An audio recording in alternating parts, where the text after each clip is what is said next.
Danes je naš gost Matjaž Hanžek, si ga poznate, to je naš prejšnji varuh naših pravic, človekovih pravic. Mogoče manj veste, da je Matjaž Hanžek tudi pesnik, ki je v 60-ih letih zelo intenziven v skupini, umetniški skupini OHO. To je skupina, ki je bila pravzaprav tudi ni vzbujala aplauz, niti v umetniških krogih tako 100%, predvsem pa ne pri politiki, ker je bila njegov sumljiva in prevratniška. Matjaž Hanžek je sociolog, dobil pa je leta 2000 nagrado za Bob leta. In tudi ta Bob leta gre v kontekst tega filma, namreč rekel je, nekateri bogatijo na račun določene politične opcije, medtem kot drugi garajo za drugiš, tako nekako ste rekli. Tako da mislim, to je istočnica za pogovor o tem filmu. Ja, seveda, če bo res nadaljevati. Hvala lepa. Ko so me poleti po telefonu poklicali dekleta, če bi se bil ravno navisel na morju, pogovarjal o tem filmu, so rekli Sneg na Kilimanjaro, pa sem se mi takoj Hemingway v glavo prišel. Da sem malo pomislil, sem se spomnil, da je Sneg na Kilimanjaro še kaj drugega. Sem pač iz tistih, vi ste v večini iz tistih časov, ker bolj poznamo Hemingwaya kot ta film na novom. Sem ga pa za naš pogovor na novo prebral in sem iskal sporednice. Film sem že prej 2-3 doma pogledal. Moram priznati, da sem ga danes, ko da bi ga na novo gledal na velikem platnu, čisto nekaj drugega kot pa na televiziji, pa čeprav je kar velika. Enkrat sem na mali gledal, pa sem na veliki gledal. Ampak platno sem ga danes, ko da bi spet na novo gledal, tudi da se splača. Mislim, da to doma udobje ni nadomestilo za premik v srednje. Splača se recimo hoditi. Ja. No, da bomo Hemingway kar stran dal, ker bolj ali manj nisem skoraj nobenih sporedil s tem filmom videl razne sam stavek. Reče, zelo bogati ljudje so drugačni kot ti in jaz. To je edino, kar mi je usporednico na ta film. Drugače pa so klasično Hemingwayevski ljubezen, smrt, spominjanje na vojno, pa pijača. Ta zgodba tukaj pa vidite s pijače skoraj ni, smrti tudi ne, je pa veliko ljubezni, take in drugačne. Ja, ta osnova je osnovno vprašanje, pravzaprav tle so samo vprašanja, to je pravzaprav naloga ali pa značilnost dobre umetnosti, da postavlja vprašanja. In to osnovno vprašanje, pravzaprav kako da dopuščamo to, da je človek, da bi človeka lahko ne gledamo kot ustvarjalno biti, ampak na nek živ stroj, tako kot Brecht pravi, ki se sam dostavlja s kožo in kostmi, in je nenehno na razpolago na tem trgu dela, da kapital pobira z njega, z tega trga, kar pač potrebuje. Kako da to dopuščamo? Tudi jaz nimam veliko končnega odgovora, imam mogoče delne odgovore, ki morda držijo, lahko pa tudi ne, ker ne upam si soditi. Najbrž je to sestavljeno iz različnih faktorjev.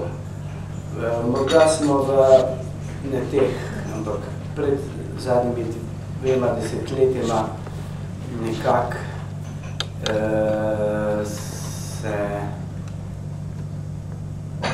se misli, da je vse urejeno. Tam do začetka 90-ih letih se nam je vse zdelo tako v Sloveniji kot v svetu. V Sloveniji malo manj, ker smo pač na nekaj drugega računali, bolj optimistično, da bo, če bomo spremenili politični sistem, posebej pa ekonomski, da bo samo po sebi vse krasno. Preveč smo se pač prepuščali politiki, ljudje mislim nasplošno, da bo šlo tako naprej. V resnici pa je ta negativno vpliv premagal. Problem je to, kar je tudi morda ta fant Robert, preden se odpeljali noci, rekel na koncu tudi to besedo upor. Mislimo, da stvari kar same lepo tečejo, tudi ko lepo tečejo, da bo je večno tekle, in mislim, da smo vsi ljudje prijazni in dobri, tako kot sta bila ta 2 človeka. Če nisi ves čas, ki bi rekel, malo čudno se to sliši, buden, potem in moraš enostavno vedeti, da med ljudmi obstaja tudi, bi rekel, če ne žuzga, psihopati, ker takrat, ko misliš, da je vse v redu in nobenega ne kontroliraš, prevzame lepo na tiho, tako kot so v celem svetu. Ne bi rekel kapital. Kapital sam po sebi mislim, da je malo poenostavljeno, ampak en del, rekel, narekovajih pokvarjenega kapitala, povezanega z bankami, tisti, ki je šel ven iz svojega, rekel, svojega bistva, v čem je kapital. Kapital, ki se oplaja na ta način, da odpira nova delovna mesta. To imam svojo teorijo, ne vem, če tukaj paše, mogoče kdaj. Kapital je v 70-ih letih enostavno en del kapitala se je osvobodil in začel sam sebe oplajati. In to oplajati na ta način, da je Evropa tako gospodarstvo, tako industrijo, tako delo, tako tisti, bi rekel, pošten kapital, ki se je vračal. Temu rečemo momentalno. Kasino kapitalizem. To je to. Nam tako paše nam ta film, čeprav je narejen v Franciji v čisto drugačnih razmerah, ampak te osnovna razmerja so podobna, ne samo, da se v različnih sredinah kažejo na različne načine. Vsekako je sej po razvitosti ali pa dost podoben kulturni koncept, saj evropski v Sloveniji, v Franciji, razviti smo približno isto, mogoče mečken vrednotni sistem, da imajo prečasa nek Francija poznana kot uporniška, revolucionarna, proletarska, drugače pa bolj manj isto. Ampak k nasilju ta film seveda ne poziva, nikako ne, ga obsoja. Samo vzpostavlja odgovornost do vseh, ki so udeleženi. Odgovornost vseh, ki so udeleženi v nekem takem dogajanju, se mi zdi. In zelo zanimivo je tudi vprašanje sindikata, vloge sindikata. Recimo, če primerjamo pri nas, ko je šlo za te delavce, ki ne plačujejo prispevkov, so se sindikati slabo vnesli. Ali pa v Gorenju, ko je bila stavka. Sindikat se tudi odmika od tistih osnovnih vprašanj. Ja, veliko krat. Zdaj mislim, da se počas sindikat prebuja. vse nekateri se. Problem je bil ves čas tudi politike, oziroma en del politike povezane s tem neoliberalnim kapitalom, ki je ves čas govoril sindikate in treba razbiti, da vam citiram ekonomista Igorja Mastena, ki je zelo pogosto zdaj tudi ga vidite na televiziji, leta 2007 napisal, bom citiral po spominu, ampak je zelo točno. Prav priregla se bi ena kriza, da bi lahko sindikate razbili.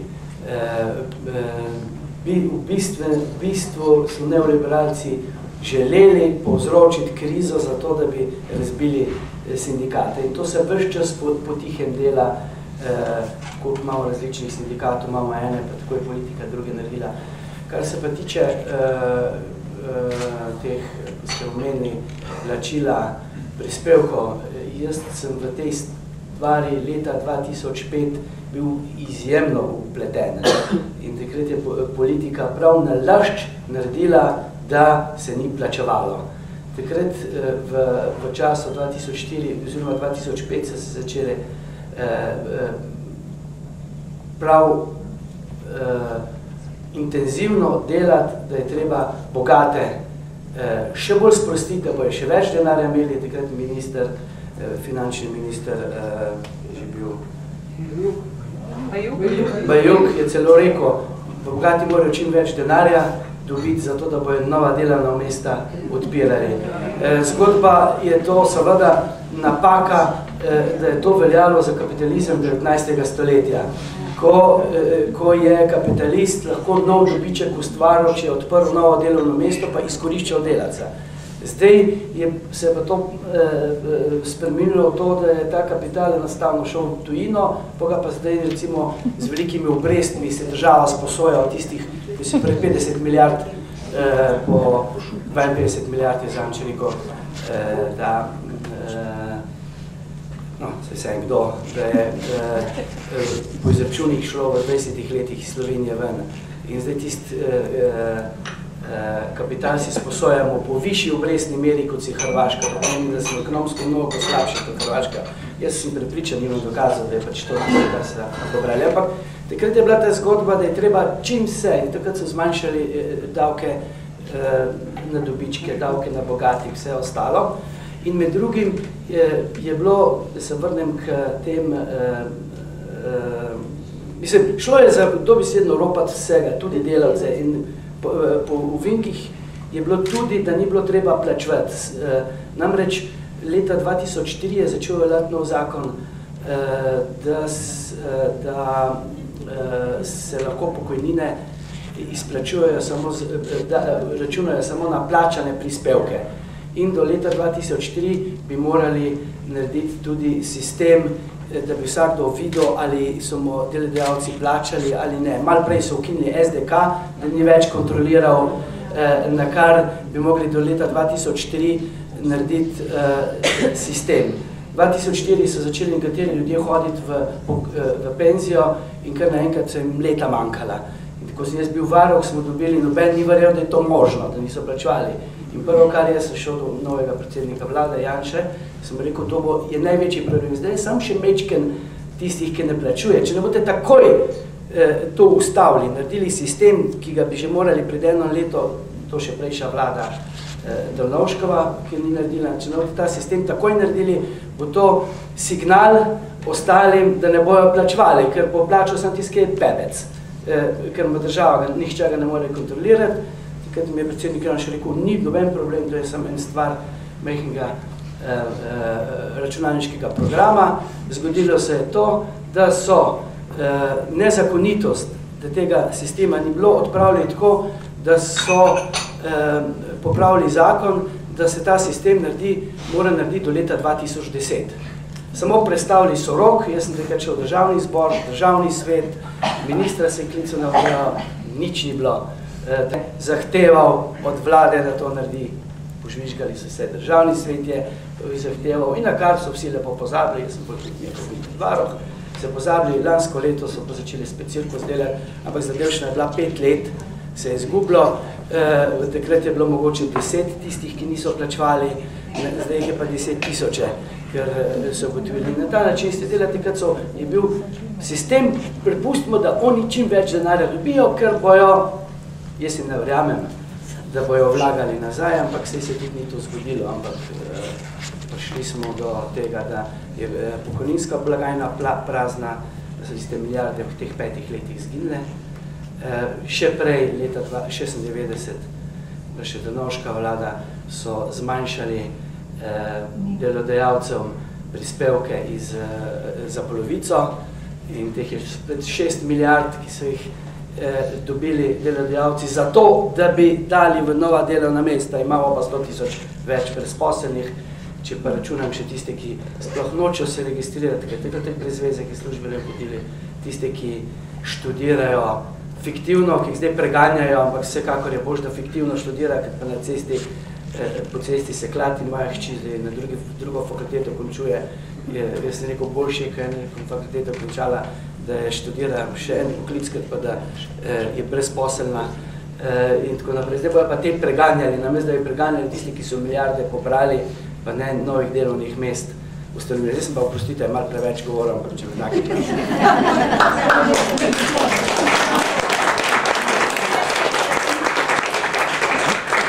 Malo se zagovorim, če me kaj. Vi ste delali to poročilo o človekovem razvoju, ne? In tam je tudi ta indeks človekovega zadovoljstva, ne? Nekako. Gledam zanimiv pogovor v tem filmu na terasi, ko sedita Mišel in žena in se pogovarjajo o tem, kaj si tisti, ki spodaj hodijo, mislijo, a si mislijo, da sta ona dva Maloveščana, ki zdaj sta se preselila v en drug razred, ki v bistvu uživa neke sadove drugih ljudi in tako. Kako je s tem človekovim, kako bi rekla, zadovoljstvom v tem krutem svetu? Ja. Imeti, biti. Ravno tisti prizor me odpira mnogo stvari. Po eni strani ta konflikt med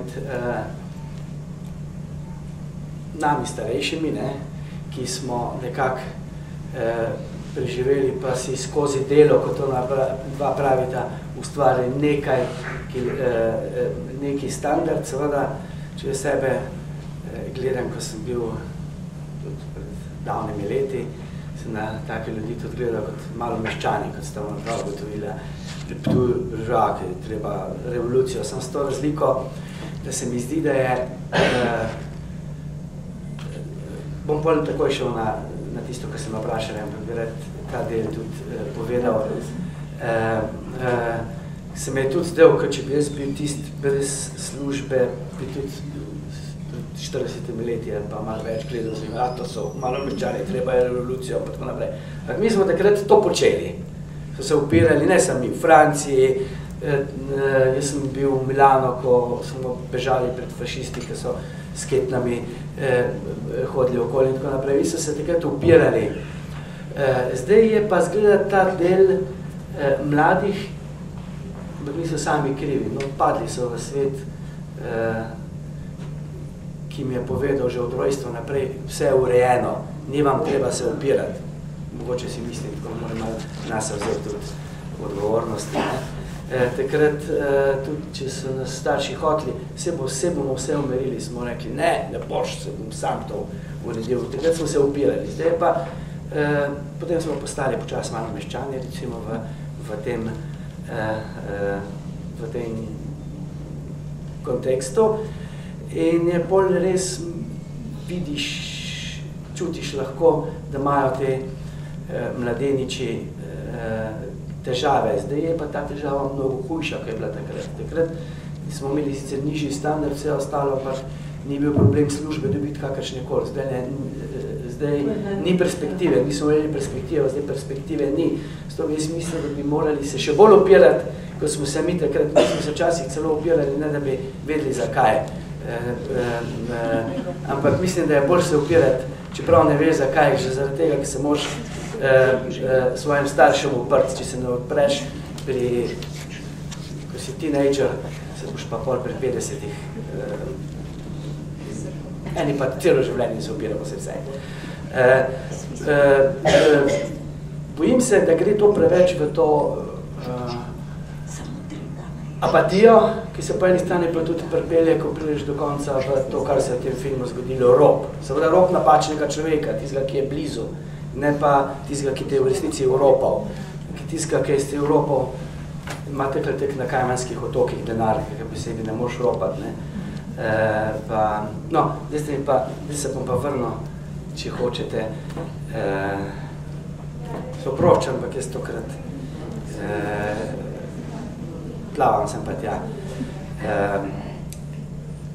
To je bilo, kot sociolog sem delal za Združene narode, poročilo o človekovem razvoju 3 leta, to je en koncept, razvojni koncept, ki je bil nasprotju z neoliberalnim konceptom, kjer pomeni, da je treba pri razvoju družbe in država ima dolžnost paziti ne samo na ekonomijo, ampak tudi na socialo, na izobraževanje, predvsem pa na zdravje, izhaja iz teorije Nobelovega nagrajenca za ekonomijo Amartya Sena, ki je rekel, napisal en članek, veliko, ampak ima prav to, umrljivost kot kazalec ekonomskega uspeha ali neuspeha.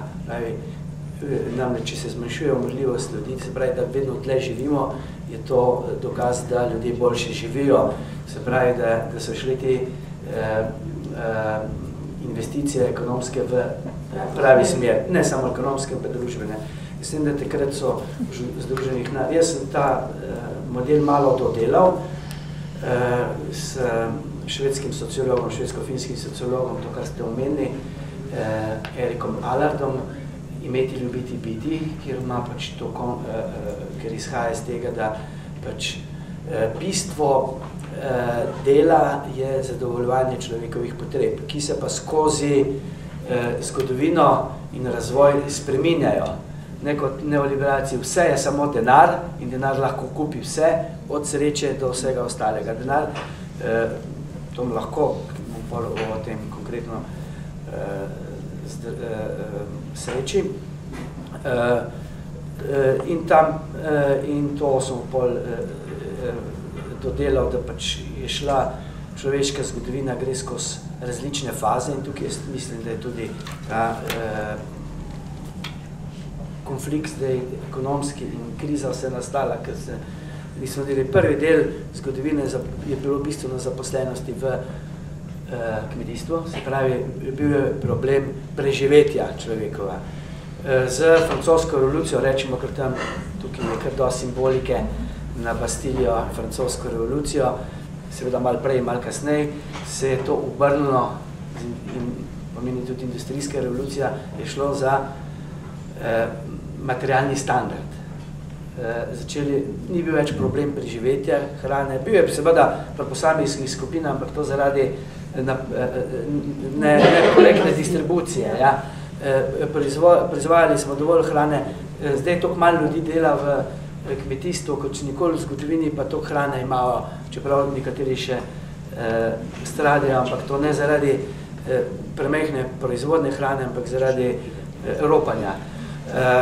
Zdaj smo prišli in tukaj se je zlomilo v 70-ih letih, pa mogoče malo prej, v fazo, ko proizvedemo na svetu, vsej v bogatih državah, toliko materialnih dobrin, da jih celo porabiti ne moramo. Kaj se je zgodilo, ko je bila kriza in to se bo kar naprej ponavljalo?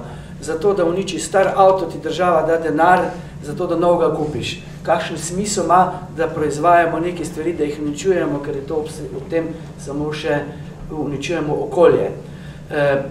Neke druge potrebe, ki jih recimo zdaj tukaj, pa lahko gremo tukaj zadovoljujemo, pa država pozablja, oziroma niso pomembne, ker niso dobičkonosne. Namreč tretja faza je pa preimeti, ljubiti, biti, ljubiti in biti. To pomeni, tretja faza je pa blaginja, jaz temu rečem, zadovoljevanje nematerialnih potreb. To pomeni, namesto da starejši ljudje postajajo glavni krivci za krizo, kot če tako poslušate oblast, pa penzije treba zmanjšati in vse ostalo in tako naprej. Krizo in kaj še, demografija je problem noro. 30-40 let se ve, koliko bo poprečna družina leta 2010 pa leta 2020. Se ve, kako se je dvigvala in kako se bo dvigvala. In pa ne more država reči, da je demografija problem, če država to že 30 let ve. Zakaj se pa ni pripravljala? Drugo je pa problem, je pa ta stvar. Namesto, da bi potrebe, jaz zdaj samo govorim o enem najbolj izdelanem konceptu, koliko je probleme starejših ljudi zadovoljevali in jim to tudi računali, jih preganjajo. Namesto, da znižujejo penzije, da ne znižujejo plače, je tudi že moj koncept od tega človekovega razvoja, ki sem za Združene narode delal, je naj ljudje plačujemo od trenutka, ko se zaposlimo, določen delež za varno starost. Namesto, da zdaj vzamejo 8% plače, pa še 15 bojo, bi 3%, sem prepričan, vsakdo, pa ne samo od plače, tudi od kapitalskih dobičkov, honorarjev, tako naprej, šel v fond, zato, podobno kot je recimo zdravstveno zavarovanje, ko si starejši, rabiš uslugo, ne denar. Bolj rabiš uslugo, 10 evrov več, ki jih boš dobil v drugem, tretjem stebru, ti ne pomaga, če ti ne moš v trgovino iti, ker z 10 evri se ne boš nič kupil. In če celo življenje to plačuješ, imaš pol pravico, da nekdo, da se izbereš v dom za stare ali ostaneš doma, ti pride nekdo skuhati kosilo ali pa pravljice brati, vseeno. In tukaj po izračunih bi lahko mirno ta trenutek 30 000 ljudi zaposlili mladih. Ta povezava. Še več, če bi šli po danskem konceptu flexicurity oziroma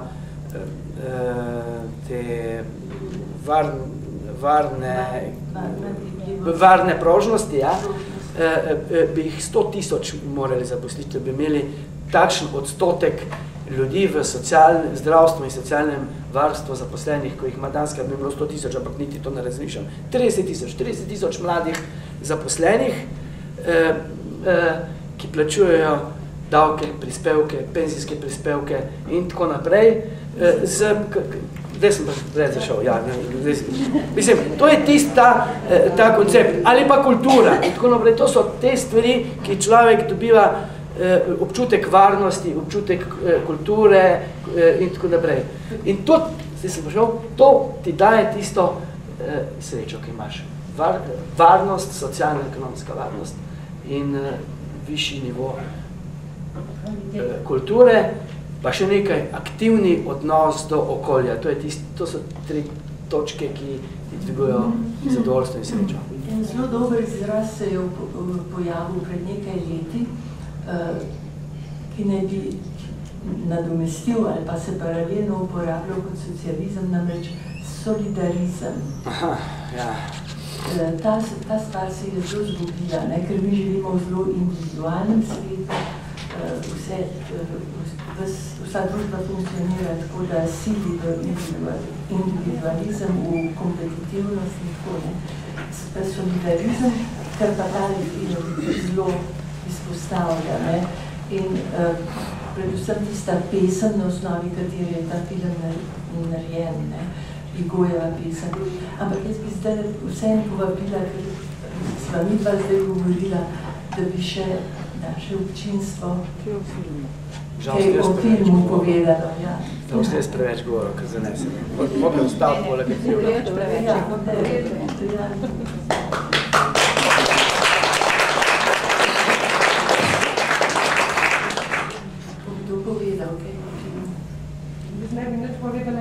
Vprašala, kdo je bil Jaurès?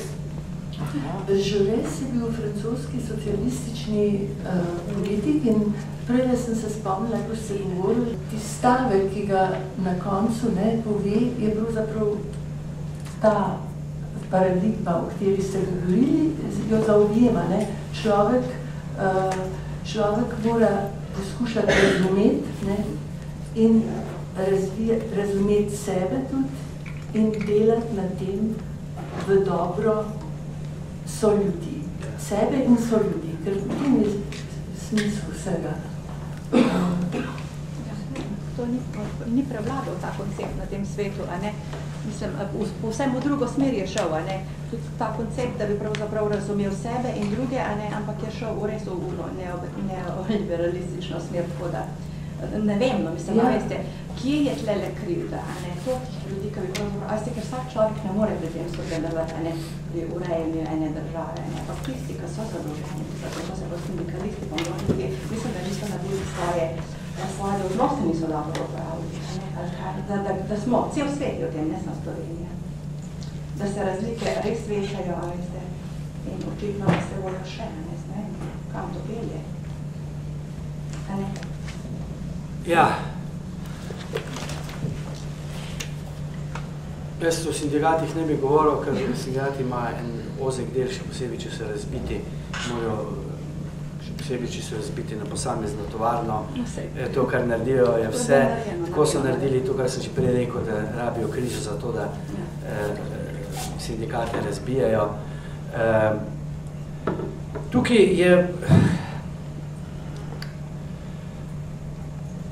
glavna krivca sta ta roparski kapital, da ne bom zdaj mislil, da ves kapital kritiziram. Roparski kapital, ki nima v resnici nič zveze z kapitalom, tistim, v katerem je Marx pisal. Ki nastaja od dela. Ja, ki nastaja od dela, pa ki ga tudi, ko tudi delavce izkorišča, ampak vrača nazaj, poleg seveda, da kapitalisti bolj živijo gor, ampak ta cikl še vedno obstaja.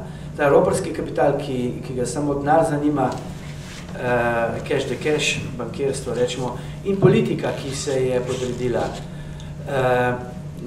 Pomagali so jim seveda nekateri strokovnjaki, predvsem ekonomisti, pa ne bom zdaj ekonomiste krivil, ker je mnogo ekonomistov popolnoma drugače govorilo. Ampak problem je bil, da so te strokovnjaki, ki so zagovarjali ta tezo, ki je v knjigi Enakost in učinkovitost večna tekmeca, leta 1975 simbolno je šla knjiga o izglavljanju padov, pa ne bom iskal kako drugo. Istočasno sta išla Erika Allarda, imeti, ljubiti, biti, prav zanimivo simbolno leto 1975 doba in neoliberalna enakost in učinkovitost nasprotnika v neprestanem bojevanju in pravi, družba rabi zmagovalce, zmagovalci so potrebni za gospodarsko rast in gospodarska rast je, če hočemo imeti gospodarsko rast, je nujna povečanje neenakosti. Se pravi, kar seveda niti podatki ne držijo, ker je bolj učinkovite družbe so manj neenake. Ampak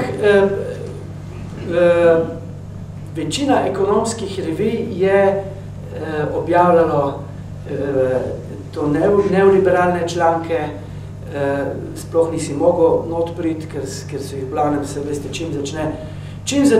čim je denar pa dobiček edini cilj, potem nič drugega več ne velja, niso več pomembne ne človekove pravice, ne etike, ne ničesar, ker edina etika je imeti čim več denarja.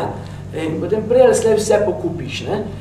In drugi ekonomisti niso pa še niti do izraza, se jih noben ne pozna. Amartya Sena, zdaj vsi čudijo, pa je pred 12 leti Nobelovo nagrado dobil. Stiglitz, tudi Nobelov nagrajenec za ekonomijo, je leta 1971 bil je predsednik Mednarodne banke, ki ni komunistična inštitucija. Je v uvodu poročila Mednarodne banke napisal, da ni dokazal, da je večja neenakost pomeni večjo gospodarsko rast, prav obratno, več konfliktov, manj tega, ampak Tudi mnenje Svetovne banke je šlo mimo, ker je sta Thatcherjeva in Reagan začela in bila, kako hitro raste, kako se povečuje gospodarska rast, noben pa drugih stvari ni gledal. Da recimo so podatki v Angliji tiste minute, ko se je začela povečevati neenakost, se je povečevala tudi umrljivost ljudi. Da je v Rusiji od leta 98 na 89, od 88 na 89, ko se je začela privatizacija, to pomeni ukinjanje, je v naslednjem letu, v enem letu se je povečala umrljivost za 500 000 ljudi. To je hujše kot vojna. Za 40% se je povečalo število umrlih. V glavnem infarkti plus umori, samomori ljudi so številčno majhni, tam so se zelo povečali po 7-8 krat v enem letu, ampak to je številčno majhni. V glavnem pa od infarkta. Infarkt je pa seveda stvar, predvsem je to med moškimi. To je Združeni narodi so takrat naredili eno poročilo Missing, izgubljeni moški. Namreč Amartya Sen, ta ekonomist, ki je med prvimi začel ekonomijo blaginje, je predtem se ukvarjal z neenakostjo moških in žensk in zato je dobil Nobelovo nagrado in izračunal, da v svetu manjka nekaj 100 milijonov žensk zaradi negativnega odnosa družb do žensk. Mi mislimo, da je žensk več kot moških na svetu, pa ni res. To je samo v razvitih državah. V nerazvitih jih je manj. On je naredil en izračun, vzel je subsaharsko Afriko kot osnovo, biološko osnovo, ker ta plemena imajo enak odnos do moških ali pa ženskih potomcev. Mi so ugotovili na 100 moških, sta 102 ženski. To je pravična razdelitev, zato ker pač biologije ne moreš reči, da je nepravična. Ne? In v azijskih državah, muslimanskih državah je po 90 žensk na moških in 200 milijonov žensk missing women. Zdaj, v tranziciji se je pa zgodilo, da je v vzhodnji Evropi v 10 letih zginilo 20 milijonov moških. Toliko je več moških umrlo v 10 letih od stresa, tako kot ste vidite. Pregorelost. Ne pregorelost, ampak stres. Namreč, mogoče bi zdaj, ki vidim, da je tukaj večina žensk, o vrednotnih sistemih, tradicionalnih vrednotnih sistemih, kjer je, rečemo zelo radikalno, bom rekel, moški mora skrbeti za družino, ženska je pa tiste 3K, kinder, ki je kirhe, ki vršče. In ta vrednotni koncept je naredil, da je v svetu manj žensk kot moških, razen v teh razvitih državah, kjer smo to že nekako bolj manj priživeli. V kriznih situacijah ima vsaka palca, dva konca, se pa to udari po moških. Ker kar naenkrat je milijone ljudi izgubilo službo, predvsem moških, od katerih je, tudi če ni nič mogel narediti, recimo, kdo je v Rusiji bil prej samo barabe, pa pijanci so bili brez službe, pa noben drug, vseh socialističnih držav, ker naenkrat človek ostane, se tudi pri nas, brez službe, to moške tako udali, da so mnogo bolj umirali kot ženske. Ženske so seveda kinder, kihe, kirhe, lahko svoje tradicionalno delo opravljali, moške pa svojega ni mogo delati. Tako da so te vrednote, da se pa spet zašel. Ja, tega filma, ja. S tem, da se je ta dober postavil. Se je malo zgubljal, ampak je imel dobro ženo, ki ga je nahrulila.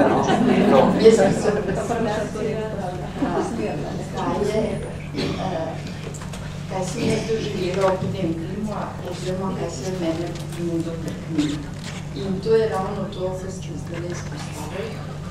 Kako je ta gospod, kako igral glavni, kako mi je Mišel, trpel zaradi tega, ker je izgubil službo, to se pravi, sam sebe je popolnoma izgubil in se ni znašel več, kaj ne zdaj počne.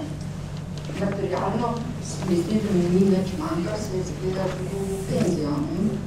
In še odpravnina dobrega je čakala, zgleda. In potem, ne, kot so kinder, ja, zdaj je on lahko kuhal, lahko je tudi tam mladim pomagal, ampak to ni bilo to. On je bil nezadovoljen, on je bil nesrečen, kljub dobri ženi, ki ga je zelo razumela. Dotaknil me je tudi to, kako sta bila povezana čustveno. Drugega sta čutila in na isti način nekako, ne vem, ali socialna ali kako, ne sta čutila ljudi v stiski in želela pomagati.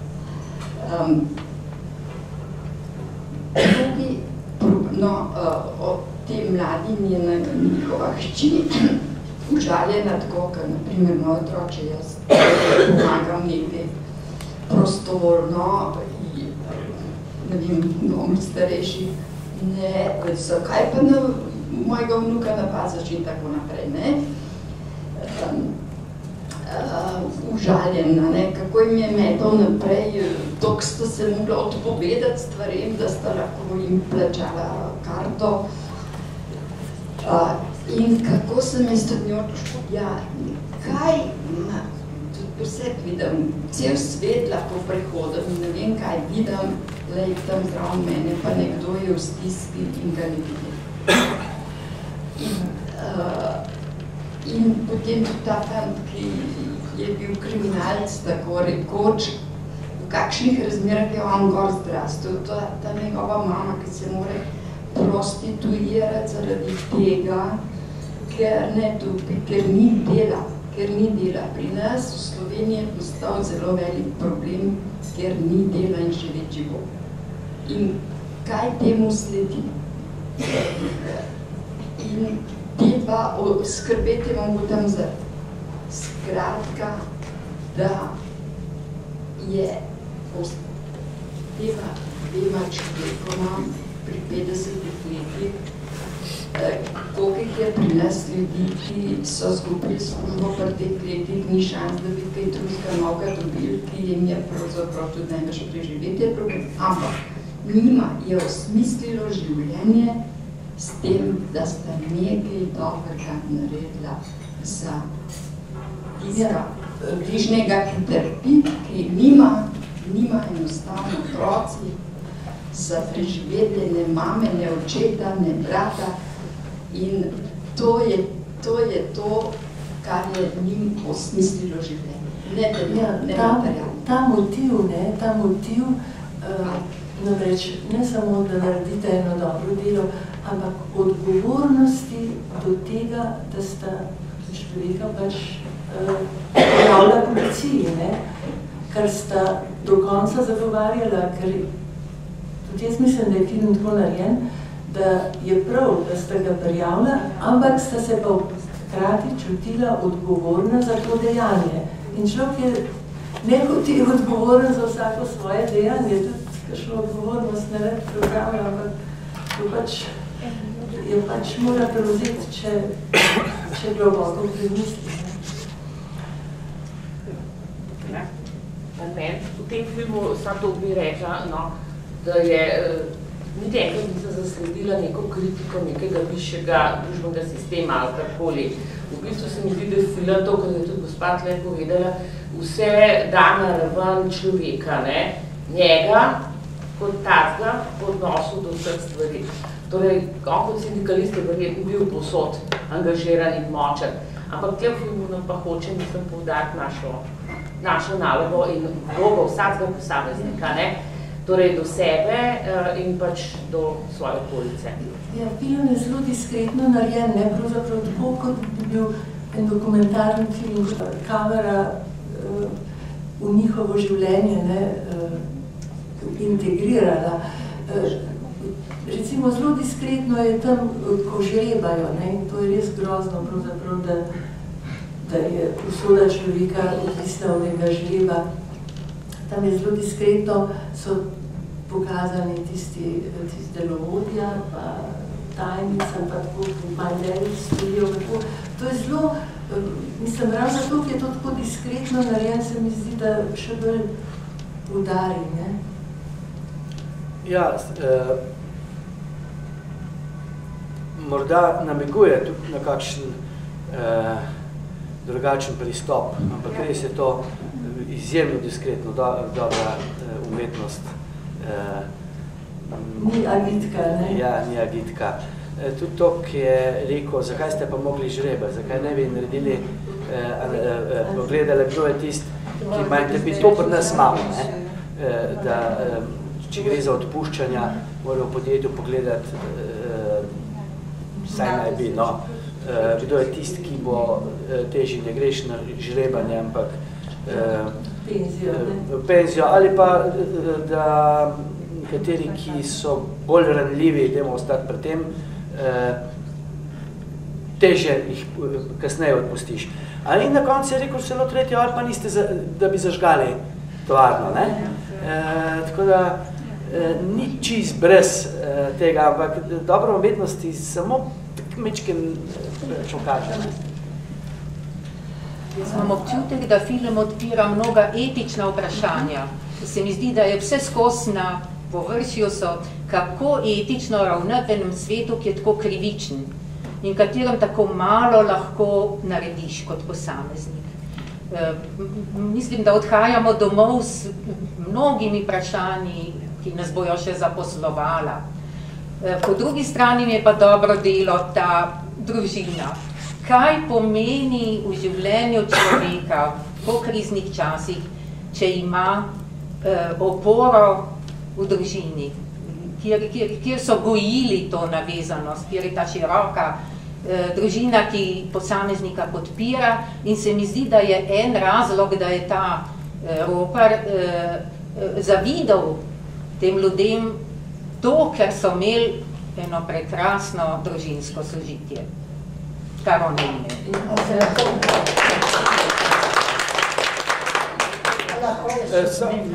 Mislim, pri vsem tem, kar smo do zdaj slišali, posebno ta film, še več pa ta živina od našega čudovitega gosta, ki ste ga pripeljali. Samo čestitam vam za vso to širino, za velik močnejši razum, da ne grem naprej, kar je bilo včeraj, kar je danes, kar bo jutri. 21. stoletje je tukaj. Zakaj odpiram ta moto? Ni se važno, kdo je to rekel. Samo to so važne besede, zelo močne, mogoče ne samo od Higoja, Zolaja, pustimo imena. Važno je to. Sistemi celega sveta. Zakaj? Cel svet ima dovolj potreb do vseh ljudi. Zakaj pa tega ne dosega? Ali pa gre to po korakcih, da malo sem kontradiktor. Zato, ker je zelo velika lakomnost posameznikov. Kaj pa lahko posamezniki naredijo danes? Najbolj smo pričali v tej naši lepi domovini, ne samo naši, kjer smo se rodili, tudi danes svetej, razbiti, da ne bom šla predaleč čez mejo. Lepo prosim, razumite ta jezik, da to 3 stvari, tehnologija, mašine, človek dela mašine. Če pa mi mislimo, da lahko mašine naredijo ljudi, vse po vrst robote, to ne gre. Vsaj zaenkrat še to niso uspeli.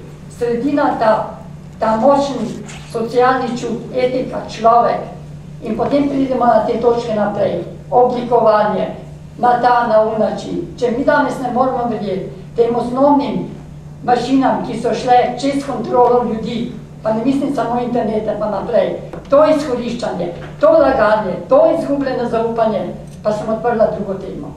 A ste razumeli, kje stojim, na kateri prelomnici? Hvala. Tako je stvari. Oboje pa vežem, to, kar ste vi in jaz pa še nekaj bi moje razmišljanje v zgodovini pa v strojih pa o tem. Izjemno pomembna je družina, samo problem je, dokler se vse stvari, mislim, lepo laufajo, pol ni problem. V krizni situaciji pa tam, kjer majčken škripa, pa tudi tam, kjer ne škripa, začne hitro škripati, ker ne moreš preživeti, ne moreš otroko dati kupiti superbe, ki jih ima sosed. In redko kdo to zdrži. Tudi otroci redko kateri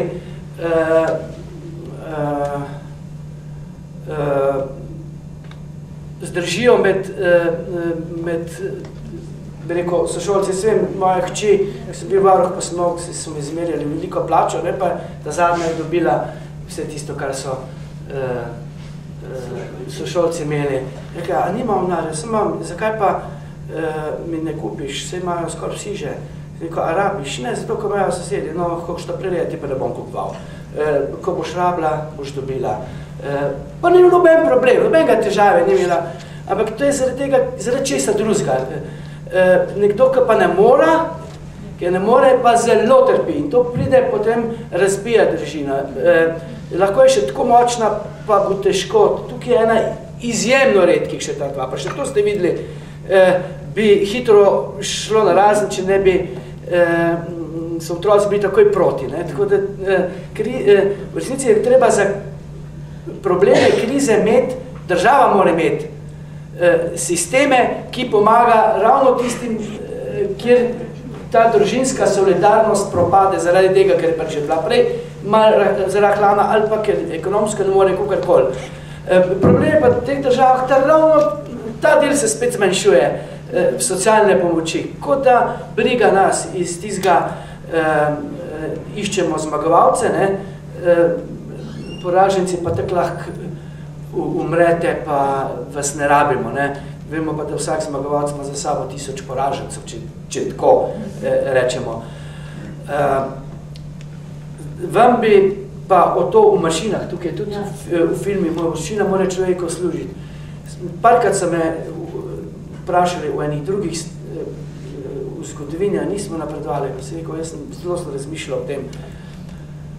Od Grčije, grške dramatika, njihova literatura stoji še danes.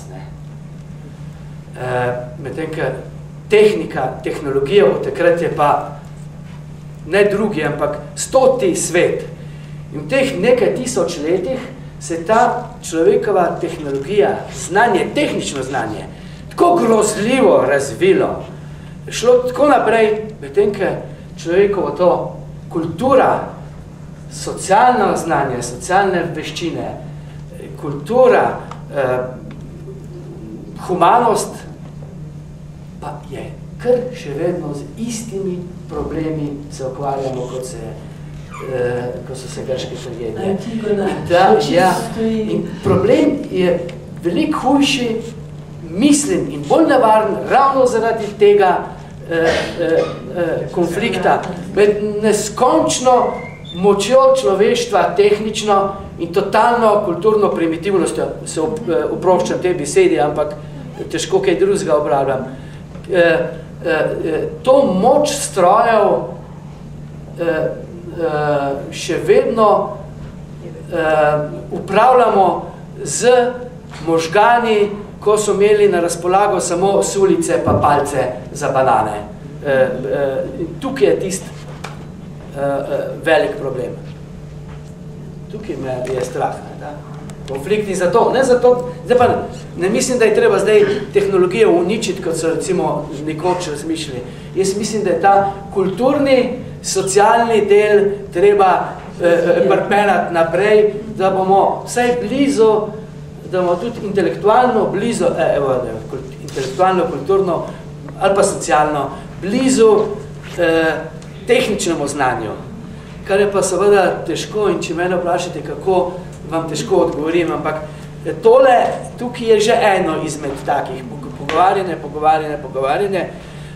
Leta 97, če sem mi samo še to date priložil, ker moram o tem, sem en članek tudi objavil, takrat sem se ukvarjal z srečo in sem tudi pobral z ene najstarejše ekonomske revije, tako ekonomisti so se ukvarjali, samo z marginaliziranje. Ali si srečo, kako si srečo gradiš na način materialne potrošnje, oziroma kaj smo že navajeni Slovenci in tudi drugi tekmovanja v, da imamo nekaj več kot sosed. naslednje 3 mesece bo sosed blazno garal cele noči in bo prinesel še bolj žalno in bo moja sreča zelo dal padla. Če pa srečo gradimo na tisto, kar sem prej rekel, na odnosu do sočloveka, do kulture, do tega, jo pa ne moramo sami graditi. Se pravi, tukaj smo srečni, samo če izključujemo druge. Moramo biti boljši. Če pa recimo gradimo srečo na način, to odnos do sočloveka, kulturo, se pravi, imeti, ljubiti, ne, ljubiti, biti, pa sam tega ne moš narediti. Če jaz znam 100 jezikov, okoli mene pa noben nič, mi to čist nič ne pomaga.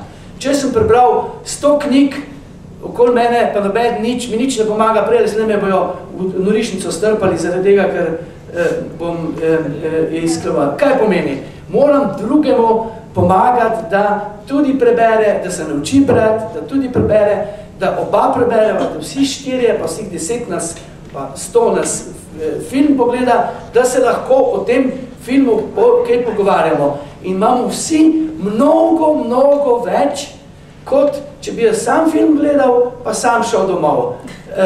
In ne, če se 2 pogovarjamo, nimamo sam 2krat več, ampak imamo 5krat več, ker se izmenjujemo.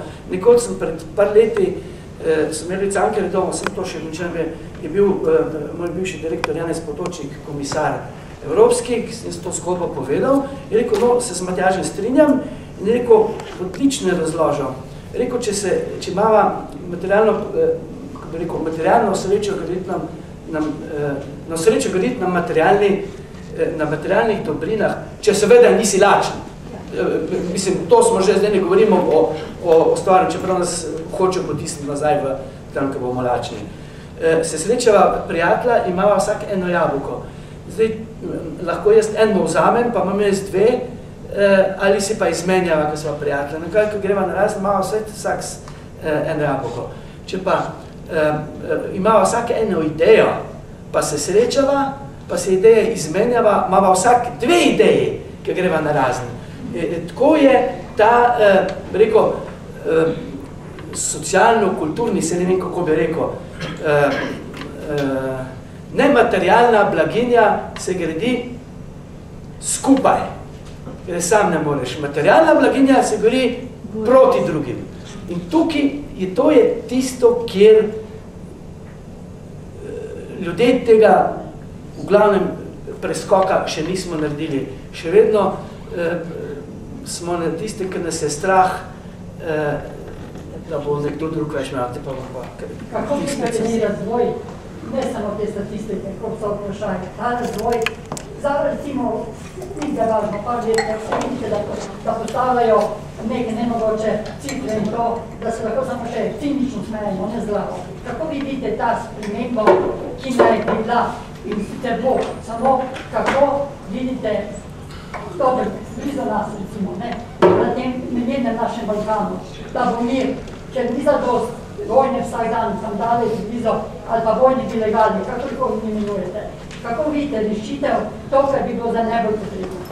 Kako ta ljudi postaviti na tisti nivo, da je ne več samo sam sebi si sreče kovača, pa biti, imeti.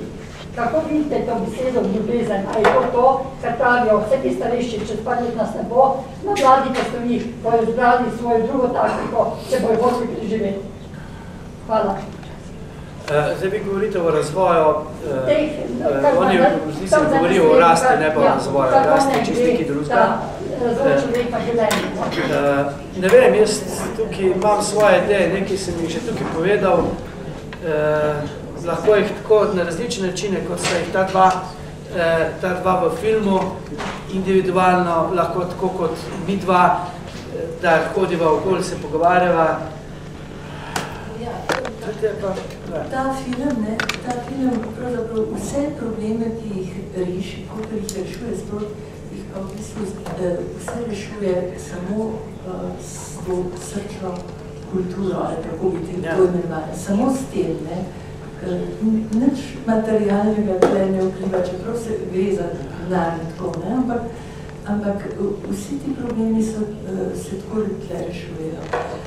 Jaz bi mogoče še opozorila, zdaj ne vem, koliko poznate to Igojevo pesem Revni, ki je pač dala navdih režiserju. To je ena pesem, zelo dolga, ima 250 ali 300 verzov, pravzaprav bi rekel novela, ki govori o eni revni ribiški družini, ki ima 5 otrok in vse dejanje je skoncentrirano v eni noči, viharni noči, ribič je na morju, komaj se reši, da se mu barka ne prevrne, žena je doma z otroki in ko se on vrne in pove, da ni nič, da je srečen, da je živ, mu žena pove, da je šla k sosedi, ki je zelo bolna, vdova z 2 otrokoma majhnima in jo je našla mrtvo. In zdaj je konc te pesmi, lahko malo, je v slovenščino prevedena, ampak jaz jo nisem v slovenščini iskala in je vam na kratko zadnje besede, zadnjo kitico. Ko mož sliši, da je ta soseda umrla, prav, hudiča, se popraska po glavi, 5 otrok imava, pa ne jih bo 7. Že zdaj smo morali včasih v posteljo brez večerje, kadar je slaba sezona. Kako bomo? Bože, kako? Saj nisem jaz kriv. S tem naj se ukvarja ljubi Bog. To so strašne nesreče, zakaj je vzel mamo tema ubogima cunicama, saj jih niti za pest. Človek bi moral biti študiran, da bi to razumel, tako nesrečo. In tako naprej, in pa prav, žena, pojdi po otroka, pojdi iskat, zakaj se obiraš? Žena pusti, pa prav, glej, pravi žena, in odgrne zaveso, sta že pri nas. Zdaj si bom dožila nekaj, ker nisem hotela omenjati, ampak ker imamo tukaj predsednika nove stranke. Mislim, da je zdaj to stvar, da je to, čimer se zdaj govorili stvar, moram pristopiti v to sfero. Jaz tukaj ne bi, kako bi rekel, gostoljuba izkoriščal, pa se šel politično. Tako da ne bomo o tem. Je pa seveda, če sem predsednik, je večina to, kar govorim v konceptu naših, ki ga nobeno nočem slišati. Sem premalo se sliša. Veste kaj je? Vsak teden imamo najmanj 2 do 3 izjave, vsak dan imam jaz kakšen intervju, sem prišel iz radija, vse je zblokirano. Redko kdaj pridemo v... Je to res, da je blokacija? Da že prej ne še vedno. Če pa že je kakšna izjava tako zanimiva, da ne morajo mimo iti, jo pa dajo kot Matjaž Hanžek, bivši varuh človekovih pravic, čeprav nisem jaz, to je od... Ampak se vse, bože, jaz sem že, koliko, 45 let ropotam, pa me noben ni ustalo, pa me to zdaj noben ni.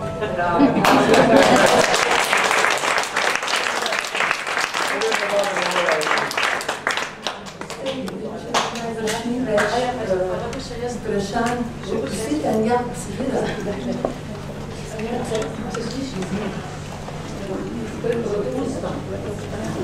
Usta. Grčija je zidrka demokracije. In stari grki so rekli, da je revščina bolezen, ki jo je treba zdraviti. Torej, oni so smatrali, da v demokratični ureditvi morajo državljani dostojno živeti in da revščina dela ne, da pač oni torej, v tej ureditvi je bilo predvideno, da morajo vsi državljani dostojno živeti, ker je demokracija in je treba revščino zdraviti. In tudi se v poznejšem času je bilo rečeno, da pač slabega delavca ni. Če je delavc bolan, ga je treba pozdraviti. Če nima znanja, se ga izobrazi. Če je pa len, se ga pa sistema mora pripraviti, da naredi za svoje življenje. Torej, mi se bližamo, zdaj mislim, v en tak čas, To je delovno mesto socialno-ekonomska kategorija, kot je že bilo za časa Marije Terezije. Takrat so bile delovna mesta, recimo v državni upravi in tako naprej, zato, da so ljudje v miru spravili otroke k kruhu za družine.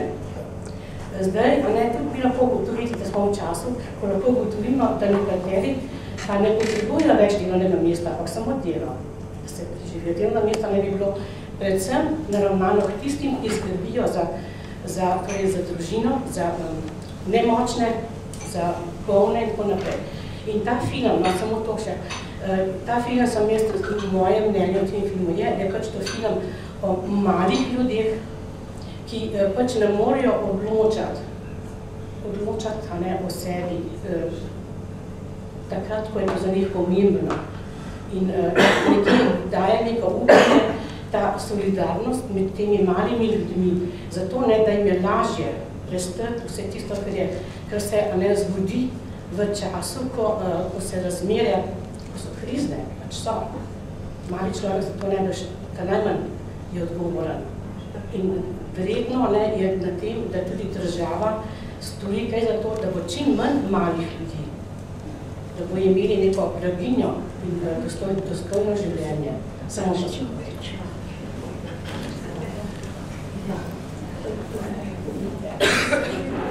Ja.